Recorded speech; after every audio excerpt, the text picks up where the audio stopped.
वो hit and run case जो सामने आया जिसमें एक शख्स की डेथ की भी खबरें मौसूल हो रही है सर, और साथ ही साथ आप थोड़ा बहुत एलाबोरेट करेंगे कि इन्वेस्टिगेशन का जो है करंट स्टेटस क्या होगा? सबसे पहले आप सभी का शुक्रिया कि आप पूरी मीडिया हजरात हमारे यहाँ पे मौजूद थी, हमारे शॉर्ट नोटिस पे बुलाने पे आप आए। तो जैसे कि आपने बोला है अभी कि कल एक हिट एंड रन का वाकया हुआ था जो 8:15 बजे के आसपास पुलिस को रिपोर्ट मिली थी कि FCI जो काउंसिल वाला रोड है उस पर FCI के पास में, ये SC बटालियन के पास में, वहाँ पे एक हिट एंड रन का केस हुआ है जिसमें एक इंसान जिसको हॉस्पिटल जाते वक्त उसकी डेथ हो गई थी। वो इंसान सिल्मो का रहने वाला है, अनफॉर्चुनेटली उसकी डेथ हो गई है। इसमें क्या हुआ था कि ये एक गाड़ी थी जो हिट करके वहां से भाग गई थी। उसके बाद फिर क्या हुआ कि मतलब अंडर माय सुपरविजन हमने 3 टीमें बनाई। एक टीम में जो मौका वारदात पे जहाँ पे इंसिडेंट हुआ था वहाँ के पूरा IO के साथ मिलके, फोरेंसिक्स के साथ मिलके वहाँ पे जितने भी हमारे एविडेंस थे उसको इकट्ठा कर रही थी। दूसरी टीम CCTV फुटेजेस एनालाइज कर रही थी, और जो हमारी तीसरी टीम थी वो उस एरिया में जो भी गाड़ी आइडेंटिफाई हुई थी जो वहाँ से गुजरी थी उनको राउंड अप कर रही थी। तो सबसे अच्छी बात ये है कि हमने 2 घंटे के अंदर हमारी डिस्ट्रिक्ट पुलिस कारगिल की टीम ने हमने अक्यूज को गिरफ्तार कर लिया। अक्यूज बारामूला का रहने वाला जिसका नाम अब्दुल कयूम है। तो अभी इस केस का इन्वेस्टिगेशन कंटिन्यू है, उसको अरेस्ट कर लिया था हमने कल, और अभी उसकी इन्वेस्टिगेशन चल रही है। तो सबसे अच्छी बात है कि 2 घंटे के अंदर लद्दाख पुलिस ने with in a short period of time हमने उस बंदे को अरेस्ट किया। सर इससे पहले करगिल लेह रोड पे भी एक हादसा पेश आया था कल गुज़श्ता रोज, उस बारे में कुछ तफसीलात बताएंगे सर? कारगिल लेह रोड पे कौन से? अच्छा, गवर्नर साहब। यस, जो गवर्नर साहब जिस दिन यहाँ से वापस लेह की तरफ जा रहे थे उस टाइम पे जस्ट गवर्नर साहब के कैरिकेड से हार्डली थोड़ी आगे ही, मतलब तो वहाँ पे 2 गाड़ियों के बीच में हेड ऑन कोलिजन हुआ था। उसमें 7 लोग थे जिसमें से एक की अनफॉर्चुनेटली डेथ हो गई थी, उसको रेफर किया गया था श्रीनगर। उसमें एक बंदे की डेथ हो गई थी। तो उस केस का यही है कि उसमें भी इन्वेस्टिगेशन स्टार्ट हो गई थी, उसी दिन FIR हो गई थी और इन्वेस्टिगेशन स्टार्ट हो गई थी। अभी मैं कुछ थोड़े जो पुलिस ने बाकी कुछ काम किए हैं जो अभी इस ईयर के, तो उसमें मैं थोड़ा इलेबोरेट करना चाहूंगा।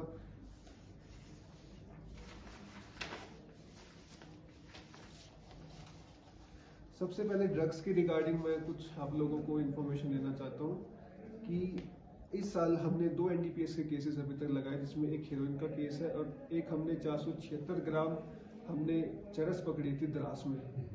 मतलब जो लास्ट ईयर जितनी टोटल क्वांटिटी हमने पकड़ी थी चरस की, वो इस बार हमने एक ही केस में पकड़ी है। तो ड्रग्स के जो केसेस है उसमें हमारी जो टीम्स है, जो हमारे SHOs है, वो पूरी जद्दोजहद से लगे हुए हैं।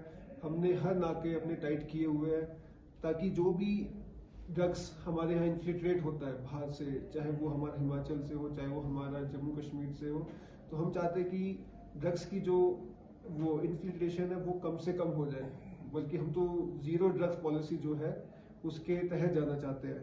इसमें हमने नाके अपने टाइट कर दिए हैं, और इसमें मेरी एक लोगों से गुजारिश रहेगी कि आपको अगर कोई भी इंफॉर्मेशन मिलती है तो कृपया करके पुलिस के साथ उसको शेयर करें। आपकी आइडेंटिटी को हम गुप्त रखेंगे, कोई उसमें ना आपको कोई विटनेस ना कुछ, आपको कोई परेशानी नहीं होगी। इनफैक्ट आपका हम ऐसा अप्रिशिएट करेंगे कि आपने सोसाइटी के लिए काफ़ी कुछ अच्छा किया है, क्योंकि अभी सोसाइटी ये ड्रग्स का जो मिनेस है वो धीरे धीरे कारगिल में बढ़ रहा है, उसको हमें कम करने की कोशिश करनी है। तीसरा मैं ये बता रहा हूँ कि डिस्ट्रिक्ट पुलिस कारगिल ने अभी पिछले हफ्ते ही लिकर पकड़ा था, इलीगल पोजेशन ऑफ लिकर्स पकड़ा था, जिसमें हमने लगभग 75 कैंस की जो ये हमारी बीयर्स की होती है वो पकड़ी थी, और लगभग 20 बोतलें हमने ये लिकर होता है ये पकड़ा था हमने। इस पर हमने FIR भी लगाई है, और इससे क्या है ना कि बाकी जगह भी हम टाउन वगैरह में रैंडमली चेकिंग भी कर रहे हैं, जहाँ से भी अभी इंफॉर्मेशन मिलती है, हमारे सोर्सेस से इंफॉर्मेशन मिलती है कि यहाँ पे इलीगल पोजेशन ऑफ लिकर है, तो उस पर हम छापे भी मारते हैं और उस पर हमने केसेस की कार्रवाई स्टार्ट कर दी है। अब इसके आगे मैं थोड़ा साइबर पे फोकस करना चाहूँगा। जो हमारी साइबर यूनिट करगिल है ये काफ़ी अच्छा काम कर रही है। हम उसमें दिन पर दिन प्रोग्रेस कर रहे हैं। जैसे कि मैं बता दूं कि लास्ट ईयर जून से लेके दिसंबर तक, मतलब जून 25 से लेके दिसंबर 25 तक हमने लगभग 9,30,000 रुपए लोगों के रिकवर करके उनको वापस दिए थे। और अभी तक इस साल के 4 महीने ही हुए हैं, जबकि हमने अभी तक 3,90,000 रुपए लोगों को रिकवर करके दे दिए उनके। तो हमारी टीम काफ़ी अच्छा प्रोग्रेस कर रही है इस चीज़ में। और इसमें मैं एक यहाँ पे जनता को ये थोड़ा अवगत कराना चाहता हूँ कि आजकल जैसे कल हमने देखा कि चीफ सेक्रेटरी साहब का फेक नंबर, मतलब एक स्पूफ नंबर यूज करके लोगों से पैसे मांगे जा रहे थे, ऑफिसर से पैसे मांगे जा रहे थे। ऐसे ही आज भी ये सामने आया कि डीसी साहब का कोई स्पूफ नंबर यूज करके, मतलब एक कंप्यूटर जनरेटेड नंबर होता है जिसको कोई आदमी जनरेट करता है कंप्यूटर से, उसके थ्रू वो इम्पर्सोनेट करता है कि मैं एज ए डीसी राकेश हूँ और वो लोगों से पैसे मांग रहा है और लोगों को परेशान करने वाला। तो ये मैं लोगों को अवगत करा दूं कि अगर ऐसे आपको कोई भी इंफॉर्मेशन आती है, कोई पैसे की डिमांड आती है, कोई भी अधिकारी बन के आपसे ऐसे कर रहा है, तो कृपया उसको पुलिस को रिपोर्ट करें, क्योंकि ये सब स्पूफिंग के द्वारा इम्पर्सोनेशन हो रहा है। तो अगर आप, क्योंकि हमारे कारगिल शहर में क्या हम सबको डायरेक्टली जानते हैं, तो आप डीसी साहब से या एसपी साहब से या हमारे बाकी जितने भी यहाँ पे पॉलिटिकल लीडर्स हो गए, जितने भी ऑफिसर्स हैं, आप उनसे डायरेक्टली बात कर सकते हैं रादर देन किसी के झांसे में ना आके। तो इस चीज़ का आज हमारी साइबर यूनिट एक एडवाइजरी भी इस पे निकालेगी, जो शाम तक मीडिया में हम सर्कुलेट कर देंगे regarding this spoofing and impersonation जो हो रहा है। फर्दर मैं आपके माध्यम से एक चीज़ और बताना चाहता हूँ कि अभी एक लद्दाख पुलिस का सिटीजन पोर्टल है जिसपे आपको 9 सेवाएं घर बैठे बैठे मिलती है। जैसे कि मैं आपको बता दूं कि अगर आपको कोई एफआईआर की कॉपी चाहिए हो या किसी को ऑनलाइन कंप्लेन करनी है, तो आपको स्टेशन आके या मेरे ऑफिस में आके आपको वो देने की जरूरत नहीं है। ऐसा नहीं है, हमारे ऑफिस, हमारा एसएचओ का ऑफिस हमेशा आप लोगों के लिए खुला है, बट जो सुविधा आपको वो घर बैठे बैठे लद्दाख पुलिस के सिटीजन पोर्टल पे भी मिल जाती है। जैसे कि आपका टेनेंट वेरिफिकेशन हो गया, एम्प्लॉय का वेरिफिकेशन हो गया, तो कैरेक्टर सर्टिफिकेट हो गया, क्योंकि जितने भी हमारे पोर्टर्स हो गए, बाकी जो नौकरी लेना चाहते हैं उनको कैरेक्टर सर्टिफिकेट चाहिए होता है। तो लोगों की सुविधा के लिए सिटीजन पोर्टल लद्दाख पुलिस का जो है उस पर ऑनलाइन ये अवेलेबल है। आप ऑनलाइन घर बैठे बैठे अपने कैरेक्टर सर्टिफिकेट के लिए या टेनेंट वेरिफिकेशन अगर किसी उसको कराना है, तो वो घर बैठे बैठे वहाँ से इंफॉर्मेशन फीड कर सकता है, हमारे पास आ जाएगा, हम उसको यहाँ से वेरीफाई करके उसको उसी पोर्टल पे उसको वो कैरेक्टर सर्टिफिकेट मिल जाएगा। तो ये लोगों की सुविधा के लिए, उसको ताकि परेशानी ना हो, क्योंकि करगिल दूर दराज का एरिया है, इसमें काफी दूर दूर गांव है। तो इसमें क्या है कि उनको घर बैठे बैठे हम सेवा देना चाहते हैं। तो मैं आवाम से ये रिक्वेस्ट करता हूँ कि आप अपने घर बैठे बैठे इन सेवाओं को यूज करें। अगर आपको किसी चीज में भी इशू आता है, चाहे वो सिटीजन लॉगिन करने में, पोर्टल पे लॉगिन करने में इशू आ सकता है, तो हमारे 24/7 नंबर्स चालू रहते हैं, या फिर आप कभी भी एसएचओ को डायरेक्टली फोन करके पूछ सकते हैं कि मुझे लॉगिन करने में इशू आ रहा है। तो हम हमेशा आपकी हेल्प के लिए वहाँ पे रहेंगे। अभी क्या है कि लेबर्स आने स्टार्ट हो गए हैं बाहर से, और उसके बाद उसके अलावा और भी वर्कर्स बाहर से आ रहे हैं, स्पेशली झारखंड से आते हैं, हमारे नेपाली वर्कर्स आते हैं, या फिर बाकी स्टेट, बिहार से, यूपी से भी वर्कर्स आते हैं। तो इस टाइम पे मैं आप लोगों से ये रिक्वेस्ट करूंगा कि प्लीज उनका टेनेंट वेरिफिकेशन जरूर कराएं, क्योंकि अगर टेनेंट वेरिफिकेशन नहीं होगा तो कल को आपकी लाइबिलिटी बनती है as the owner of the property. अगर वो आपका टेनेंट कोई क्राइम करता है कि आपने वेरिफिकेशन क्यों नहीं कराया। वेरिफिकेशन कराने के पीछे मेन रीजन होता है कि हम उसका बैकग्राउंड चेक करते हैं कि इस पे कभी कोई क्रिमिनल एक्टिविटी तो नहीं की है इसने, कभी इसके खिलाफ कोई केस तो नहीं था। उससे क्या है ना कि हम करगिल को चाहते हैं कि यहाँ पे अच्छे लोग ही काम करें, क्योंकि कोई ओनर नहीं चाहेगा कि कोई क्रिमिनल उसके घर पे बैठा हो। तो इसलिए टेनेंट वेरिफिकेशन आप जरूर कराएं, क्योंकि अभी टेनेंट्स आने स्टार्ट हो गए हैं, और तो उनका वेरिफिकेशन जरूर कराएं। अगला जो मैं बोलना चाहता हूँ कि हमारे वर्दी डीजीपी सर की जो लीडरशिप में हमने ओरिएंटेशन प्रोग्राम स्टार्ट किया था रिगार्डिंग दी कांस्टेबल्स एंड सब इंस्पेक्टर्स रिक्रूटमेंट। अब इसका मैं थोड़ा डेटा आपको देना चाहता हूँ कि जो फिजिकल वाला हमने स्टार्ट किया था, 1 हफ्ते का जो कोर्स था, जो बेमाथम ग्राउंड कारगिल में हुआ था, इसमें लगभग हमारे 1500 एस्पिरेंट्स ने पार्टिसिपेट किया था। और जो हमें फीडबैक मिला है उसमें यही है कि जो एस्पिरेंट्स थे वो काफ़ी खुश थे इस चीज़ से कि उनको मतलब एक मौका मिला, एक गो थ्रू हुआ कि मतलब जो एग्ज़ाम का प्रोसेस है, जो फिजिकल स्टैंडर्ड्स का प्रोसेस है, उसका एक उनको एक गो थ्रू मिला। फर्दर यही फिजिकल जो टेस्ट का जो ओरिएंटेशन प्रोग्राम था हमने संस्कार में भी कराया था। वहाँ पे लगभग 400 के आसपास बच्चे शिरकत करी थी, बच्चों ने शिरकत करी थी। और अभी पिछले 2 दिन में मतलब आज और कल में हमने रिटर्न टेस्ट का भी ओरिएंटेशन प्रोग्राम कराया था कारगिल में, जिसमें लगभग कांस्टेबल्स के लिए 500 बच्चे और सब इंस्पेक्टर्स में 250 बच्चों ने शिरकत करी थी। उनको पूरा रिटर्न टेस्ट का जो भी उनका पैटर्न है रिटर्न टेस्ट का, उसमें क्या क्या पूछा जाएगा, डिजायरेबल क्वालिफिकेशंस क्या है, कैसे तैयारी करनी है, वो सब उनको पूरा डिटेल में समझाया गया था। और सबसे अच्छी बात ये लगी कि बच्चे काफ़ी इंक्विजिटिव थे कि वो क्वेश्चंस पूछ रहे थे हमसे कि सर कैसे तैयारी करनी है, क्या करना चाहिए, और उनका बहुत तसल्ली के साथ हमने जवाब दिया है। और फिर भी हमने हमेशा ओपन रखा है कि कल को उनको कोई भी डाउट आता है तो एक व्हाट्सएप ग्रुप है, एक व्हाट्सएप नंबर हमने शेयर किया हुआ है कि उसके थ्रू वो उनसे हमसे पूछ सकते हैं। और यही ओरिएंटेशन प्रोग्राम रिटर्न का है वो हम अभी संस्कार में भी कंडक्ट कराने वाले हैं। मतलब हम एक सूटेबल डेट देख रहे हैं कि किस डेट को हमें कराना है, तो संस्कार वालों के लिए भी हम रिटर्न टेस्ट का ओरिएंटेशन प्रोग्राम वहाँ पे कराएंगे। इसके अलावा मैं थोड़ा ये बताना चाहता हूँ कि हमने एक ड्रग्स और साइबर अवेयरनेस के रिगार्डिंग एक प्रोग्राम का पूरा शेड्यूल बनाया हुआ है। अभी मैं बताता हूँ कि अभी तक हमने इस साल में जो अभी तक 4 महीने, चौथा महीना हमारा चल रहा है, इसमें अभी तक हमने 11 प्रोग्राम्स ड्रग्स अवेयरनेस के पूरे कारगिल मतलब इसमें किए हैं डिस्ट्रिक्ट में। इसके अलावा आगे आने वाले टाइम पे हमारे टोटल 15 प्रोग्राम्स और शेड्यूल है अगले 2 महीने में, कि हम अलग अलग शहर में, क्योंकि लोगों की हमारे पास डिमांड आती थी कि सर हमारे यहाँ पे ड्रग्स का और साइबर अवेयरनेस का प्रोग्राम्स करें। तो 15 प्रोग्राम्स हमारे शेड्यूल है जो अगले 2 महीने में हमें अलग अलग एरियाज में जाके, सब डिविजन्स में जाके करने हैं। तो जब वो हम प्रोग्राम करेंगे तो SHO साहब आपसे रूबरू भी होंगे उस एरिया के पब्लिक से, तो उस ऐसे प्रोग्राम्स में आप लार्ज नंबर में शिरकत करें हम, ताकि जितना ज़्यादा आपको अवेयरनेस होगी उतना ज़्यादा आप इस ड्रग बिजनेस को, जो साइबर फ्रॉड चल रहे हैं, इनको हम रोक पाएंगे। क्योंकि लास्ट में पुलिस को भी सॉरी, पुलिस को भी पब्लिक की हेल्प ही चाहिए होती है। मतलब we are there to help you but we also need your help, कि हम ताकि ये ड्रग्स को खत्म कर सके।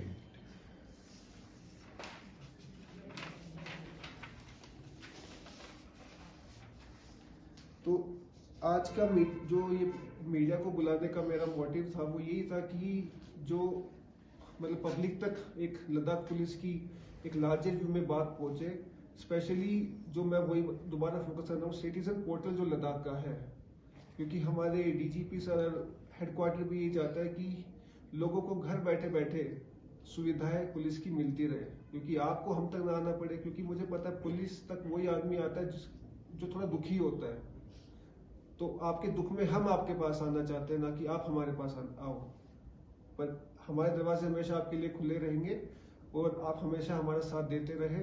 दोनों मिलके ही हम लद्दाख को, हमारे डिस्ट्रिक्ट कारगिल को drug free, cyber fraud free और क्राइम फ्री बनाना चाहते हैं। सर, जिस तरह ड्रग्स की बात चल रही थी, तो इंटरस्टेट या हम कह सकते हैं इंटर डिस्ट्रिक्ट ड्रग्स सप्लाई रोकने के लिए क्या स्ट्रैटेजीज अडॉप्ट कर रखी है लद्दाख पुलिस, स्पेशली अगर कारगिल पुलिस की बात करें आपकी लीडरशिप में?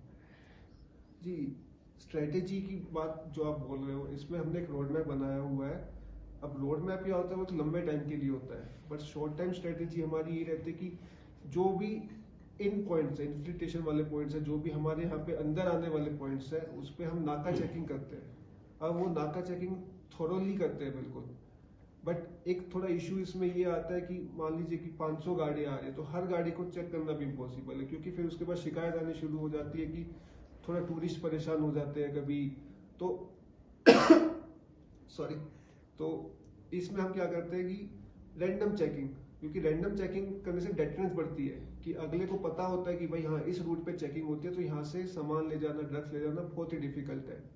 तो अभी रोड मैप ये। सेकंड, हम इस पे काम कर रहे हैं कि हमारा जो इंटेलिजेंस है, जो खुद के हमारे सोर्सेज होते हैं, इंटेलिजेंस डिपार्टमेंट होता है, उसको हम थोड़ा मोटिवेट कर रहे हैं, उसमें और सोर्स जनरेशन हम कर रहे हैं, ताकि क्योंकि मतलब हम सोर्स रिवील नहीं करते अपना, बट उनको हमने और स्ट्रॉन्ग कर रहे हैं ताकि हमारे पास इंफॉर्मेशन, इनसाइड इंफॉर्मेशन आ जाए। और तीसरा जो मैंने बताया कि पब्लिक आउटरीच प्रोग्राम जो हम करते हैं ड्रग अवेयरनेस के, तो इसका भी हमें फायदा मिलता है कि लोग हमें इजीली अप्रोच कर पाते हैं। क्योंकि कई बार देखा गया है कि जैसे कोई ड्रग एडिक्ट है मान लो, तो वो थोड़ा पुलिस के पास आने से डरता है कि पुलिस हमें ही पकड़ लेगी, हम पे ही कार्रवाई करेगी। बट हम जो मेन फोकस हमारा ये है कि हम एंड कंज्यूमर पे फोकस नहीं करना चाहते। बेसिकली जो ये जो ड्रग्स लेके आ रहे हैं ना, जो उन पे हमारा शिकंजा हमें कसना है। क्योंकि चलो अब जो एंड कंज्यूमर है उसने तो यूज किया, वो तो खुद ही बेचारा एक मतलब वो है इसका पीड़ित है, मैं तो ये बोलना चाहूंगा। तो उसको तो हम उल्टा रेफर करते हैं कि भाई आप ड्रग डी एडिक्शन सेंटर में जाइए, वहाँ पे अपना इलाज कराइए, इस लत को छोड़िए, क्योंकि हम काउंसलिंग भी साथ के साथ करते हैं। सर पिछले 5 साल से लद्दाख पुलिस की तरफ से लगातार अवेयरनेस कैंप हर जगह कंडक्ट किया गया है। अभी तक जैसे हम करगिल की बात करें तो कुछ ऐसे इलाके हैं जहाँ पे ड्रग्स केसेस ज़्यादा पाया गया है इन्हीं कुछ सालों में, तो कितना कंट्रोल कर पाया है ड्रग्स जो स्मगलिंग होता है? क्या आपके पास कोई डेटा है? जैसे बात करें ट्रस्पोन की या कुछ ऐसे इलाके की जहाँ पे सबसे ज़्यादा अभी ड्रग्स केसेस सामने आ रहे हैं? देखिए सबसे ज्यादा तो जो लास्ट ईयर की एफआईआर का डेटा, लास्ट ईयर 9 एफआईआर लगी थी हमारी एनडीपीएस केसेस में। उसमें मोस्टली जो था द्रास में और कारगिल टाउन में, एक बटालियन में भी एक एफआईआर लगी थी हमारी। तो मोस्टली कारगिल टाउन और द्रास ही इन्फ्लेटेड ज्यादा है जो ड्रग्स के मामले में है, क्योंकि इधर पानीखर साइड में और जंस्कार में एफआईआर कम है। हालांकि उधर भी हमने बहुत टाइट किया हुआ है। और एफआईआर बढ़ने का हमें ये शो करता है, अगर एनडीपीएस केस में एफआईआर बढ़ रही है इसका मतलब ये है कि पुलिस पूरे मतलब वो जो कहते हैं ना कि पूरा मुस्तैदी के साथ काम कर रही है कि भाई पहले कुछ अगर चूक हो गई होगी पुलिस से कि भाई अगर नहीं मिल रहे होंगे, बट एफआईआर बढ़ रही है इसका मतलब उतने ज्यादा हमें केसेस मिल रहे हैं, उतना ज्यादा हम पकड़ पा रहे हैं। मतलब इतना ये डीप पेनिट्रेट है, जब तक पकड़ेंगे नहीं तब तक पता नहीं चलेगा। तो डेप्थ तक जा पा रहे हैं सर? डेप्थ तक जा रहे हैं हम। इसमें क्या करते हैं, हम बैकवर्ड लिंकेजेस भी ढूंढते हैं केसेस में कि ये सामान आया कहाँ से था। तो जब हम उसका एनालिसिस करते हैं कि जम्मू से आ रहा है, श्रीनगर से आ रहा है, तो वहां तक भी जाते हैं, वहां तक भी हम टीम भेजते हैं, उनको भी अरेस्ट करके लाते हैं।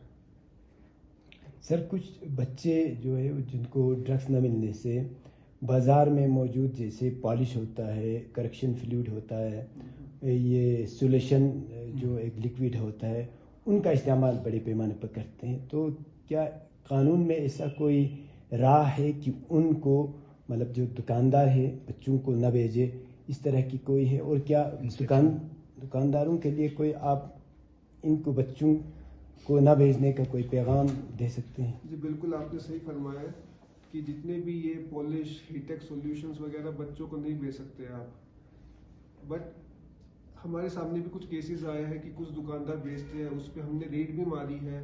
मतलब डायरेक्टली क्या करते हैं हम कि उस पर रेड मारते हैं, बट एट अ टाइम उसको वो लोग मना कर देते हैं कि सर हम तो बेचते ही नहीं है बच्चों को। बट कहीं ना कहीं से ये आप सही बात कर रहे हो कि रिलीज तो हो रहा है। इसके रिगार्डिंग हमने डीसी साहब से भी बात करी थी कि ऐसे हीटेक सॉल्यूशन वगैरह जो ये लोग बेचते हैं, इसके अगेंस्ट एक ऑर्डर निकलना चाहिए ताकि ये लोग बच्चों तक ना पहुंच सके। बट अभी इस पे काफी बहुत टाइट हुआ है, क्योंकि हम रैंडम चेकिंग करते हैं तो अभी तक तो मिला नहीं है हमें, बट फिर भी खबर आती है कहीं ना कहीं से कि ये बच्चा कंज्यूम कर रहा है सॉल्यूशंस वगैरह, तो उस पर हम कार्रवाई करेंगे, तुरंत ही कार्रवाई करेंगे। सर ओवरऑल क्राइम सिनेरियो की अगर हम बात करें तो किस तरह देखते हैं सर आप प्रीवियस ईयर से क्राइम को लेकर? अगर क्राइम की बात करें तो कारगिल ये देखिए अभी तो ये साल की शुरुआत है, आपको भी पता है कि विंटर्स में थोड़ा क्राइम कम ही रहता है। अभी तो क्राइम का स्टार्ट होगा मोस्टली, जो अभी टाइम है अगस्त मतलब अप्रैल के बाद से लेके फिर हमारा एंड अक्टूबर तक जाता है, जो क्राइम का जो ग्राफ है वो हाई। तो इस पे अभी हमने पूरा मुस्तैदी से हम पूरा काम कर रहे हैं। हमारी पूरी जो रोड मैप है वो हमने तैयार किया हुआ है कि हमने आगे 5-6 महीने में कैसे कैसे कहाँ का क्या किस एरिया में काम करना है। बट डेफिनेटली अगर क्राइम को हम कंट्रोल करेंगे, पूरा अच्छे लेवल पे कंट्रोल करना चाहेंगे, ठीक है, तो इसमें यही है कि क्राइम बढ़ता भी है तो ये एक अच्छी बात, मतलब क्राइम का ग्राफ अगर बढ़ता हुआ दिख रहा है तो वो जरूरी नहीं है कि क्राइम बढ़ रहा है। जैसे अब हमारे आपको पता mostly RTA road traffic accident ज्यादा होते हैं यहाँ पे, तो क्योंकि 60% ऑफ हमारी एफआईआर होती है आरटीए की एफआईआर होती है, तो उस पर तो मतलब हम एज उसको क्राइम ना मान के क्या कंट्रोल कर लेंगे उसका। तो उसमें तो हम बीआरओ के साथ मीटिंग करते कि हॉटस्पॉट्स की मैपिंग करा दी, और उसके अलावा डिस्ट्रिक्ट एडमिनिस्ट्रेशन से मीटिंग कर लेते हैं कि जो भी ब्लैक स्पॉट्स हैं उस पर काम करें ताकि लोगों के एक्सीडेंट्स कम हो। तो मोस्टली क्राइम पे हम काम कर रहे हैं, एक रोड मैप पूरा तैयार है हमारा उस पर काम करने के लिए। Thank you. Thank you sir. Thank you sir.